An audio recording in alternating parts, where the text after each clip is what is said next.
بسم الله الرحمن الرحيم.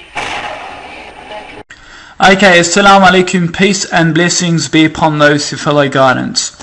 This is my latest refutation to Chrissy's latest video. She's an Australian atheist and she has a big hatred against Islam in general and of course Muslims as well. And our objective is to get her points, her loaded questions that she throws, and it's our objective to unload the questions and refute them one by one.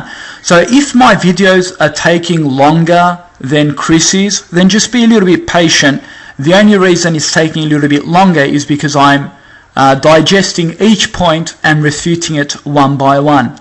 That's our duty as Muslims, and I really thank YouTube for laying this platform and allowing us to do video responses to Chrissy.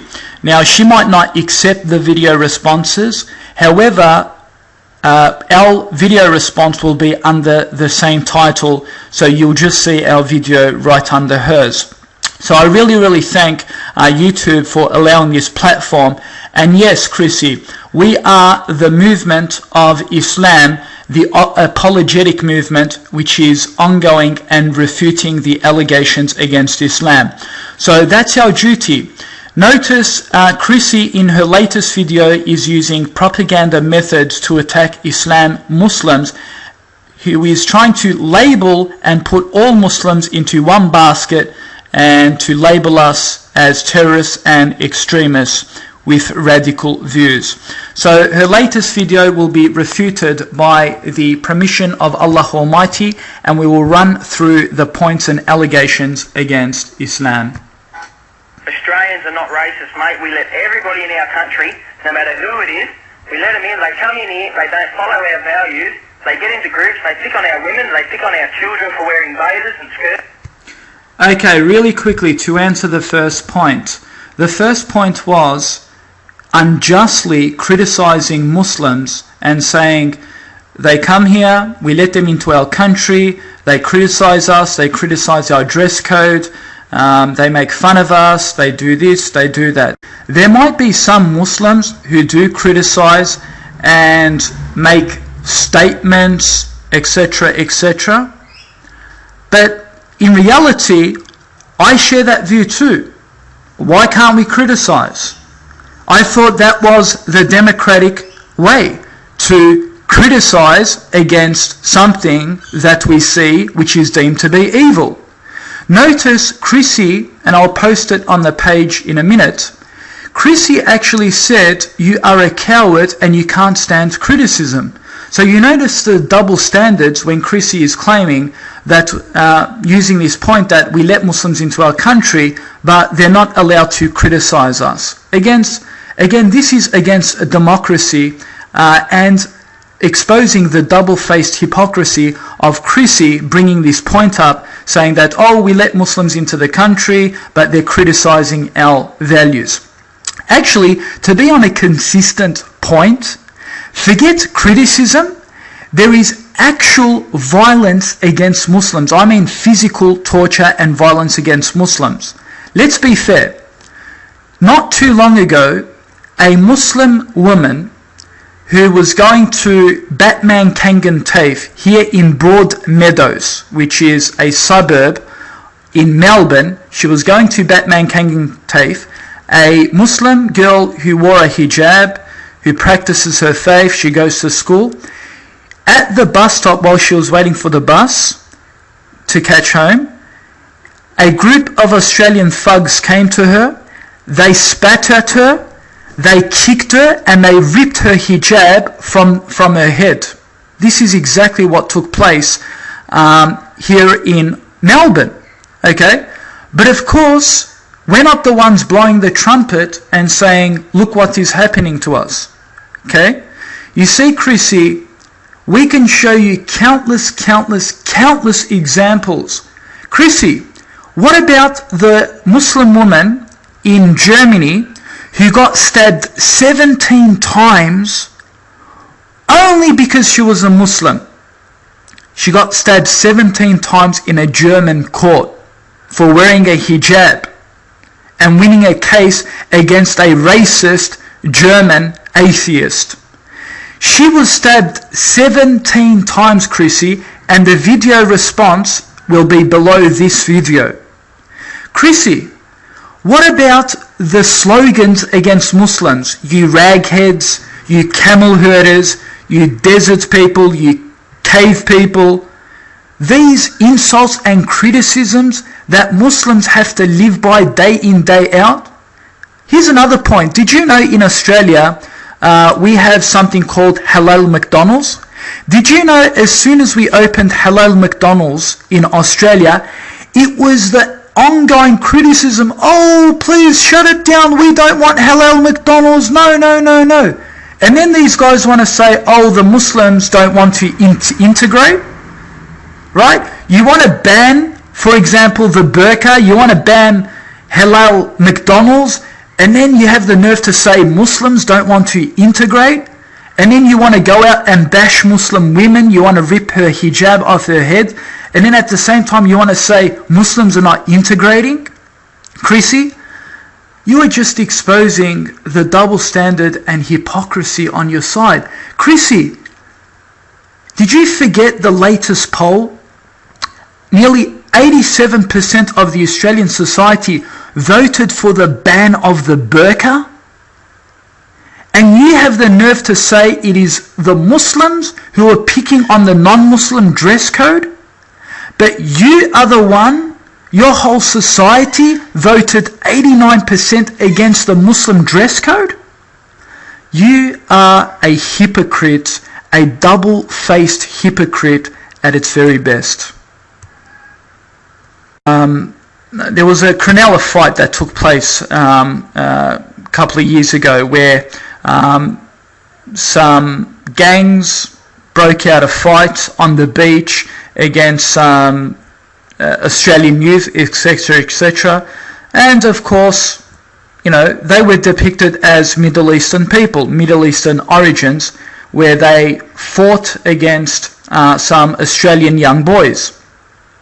Now, of course, this boy in the interview, he's bringing the point that these Middle Eastern people, we're having lots of problems with them. They're committing crimes, they're committing theft, they're committing this and committing that. But did you notice the condescending view that Chrissy put here? She labelled by Muslim use, and here she put Muslim extremists. You notice this is my whole point.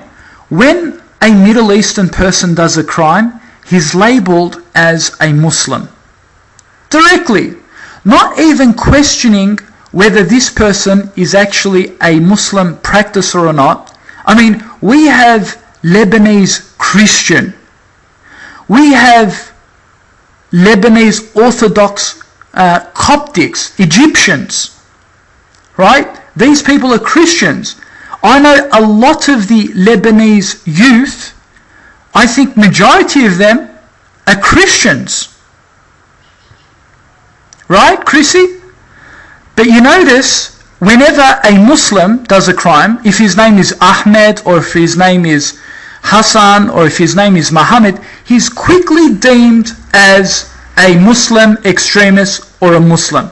But you notice, when, for example, a Christian Australian does a crime, he's never labelled as a Christian extremist. Or if an Australian atheist does a crime, he's never labelled as an atheist Australian. You notice, when a Muslim does a crime, or for example, when a Middle Eastern person does a crime and his name happens to be Ahmed, he's straight away labelled as a Muslim.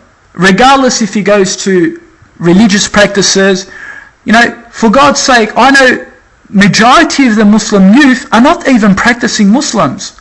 They don't even go to mosques, they don't even read the Quran, they don't even pray. Their name is Ahmed and Hassan and that's it.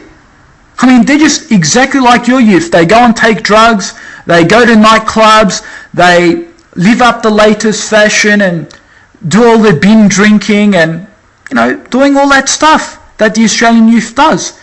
Committing adultery and fornication. Okay? So, by putting all of these eggs in one basket shows the inconsistency and the foul judging of Islam. Let's continue. Parcel of every summer. What's upset people is criminal behaviour. Right, and it's been a problem happened on December 11. Okay, we will talk about December 11, about the Cronulla fights. Now, I will give my points about Cronulla fights. Now, what happened at Cronulla fights, I agree, if the Middle Eastern youth started this, well, why does Islam go to trial? Why, Chrissy? Okay, let's take the story as it is. We will blame it on these youth. We'll say that the Middle Easterns actually started the fight. They went up to a couple of lifesavers, and they pushed and shoved, and a fight broke out. So what? Fights always break up between not just Muslims, between Pakistanis, between Asians, between all of these religions and faiths. Fights always break up between yous. I mean, for you to just label them as Muslim extremists, I mean, they didn't go around and scream Allahu Akbar and with beards and thobes and say, come on, let's punch on, you group of lifesavers. That wasn't the case. These youth, they went over and, I don't know, we don't know the whole story. Maybe these lifesavers said something nasty like you wogs, right? Like you terrorist wogs or something. And that's remarks that we always get from some of the misguided Australians. Maybe that was the cause, and a fight broke out. But this is the interesting part about Cronulla. This is the most interesting part. Do you know why Australia, Chrissy, was labelled one of the most racist countries on the face of the earth? And this exposes another point. Chrissy, do you deny that Australia, and I'll bring you the article, do you know that Australia has been voted as one of the most racist countries on the face of the earth? And do you know what started all this? It was the Cronulla episode. And I'll give you my reason why. Because a radio spokesperson who spoke about the Cronulla enticed and fired up the Australian society to go and claim their beach back. This happened the next day. Can you imagine this? Instead of calming the situation, it was the Australian authority, people in radio, who offered the Australian public and enticed them to go and regain the beach back, as if the Muslims or the Middle Eastern youth planted a flag of La ilaha illallah or a Lebanese flag, and they said, this is our beach, get off. That wasn't the case. It was just a fight. It broke out, and that was the end of it. But you know what? The Australian radio spokesperson said, go and claim your beach back. So they actually enticed and supported a war against these Middle Easterners. Right? And guess what happened the next day? Over, I think, 5,000 or 10,000 Australian youths turned up to the beach, and you know what the sentiments were? F off wogs, F off wogs, F off wogs, get off our beach, F off wogs, go back to your country, go back to your country.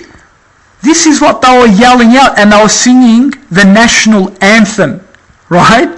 So they got exposed, and you know what they did? They started bashing Muslims on train stations. They started bashing Muslims in street corners.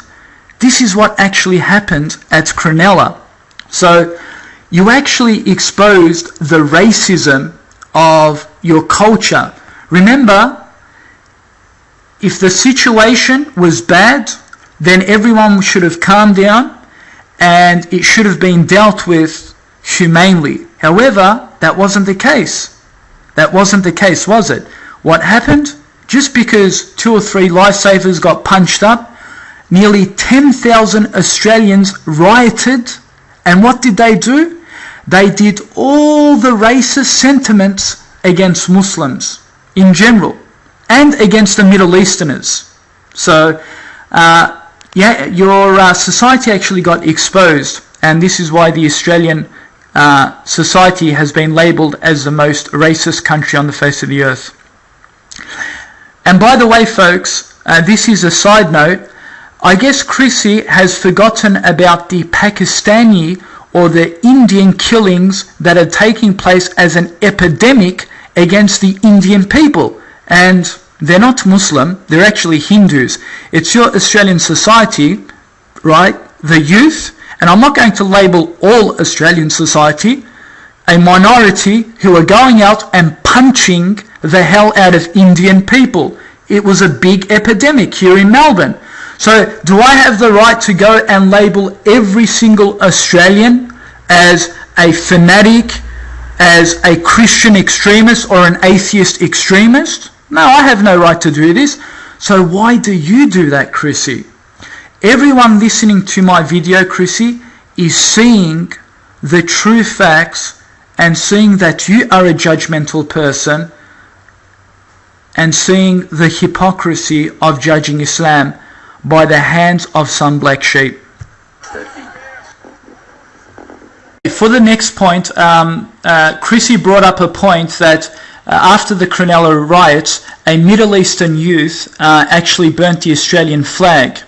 Now this is interesting because Chrissy, as an atheist Australian, actually sent me a personal message to say she wants to burn my Quran, burn Islam, burn Allah, and she actually personally wants to burn me. Okay?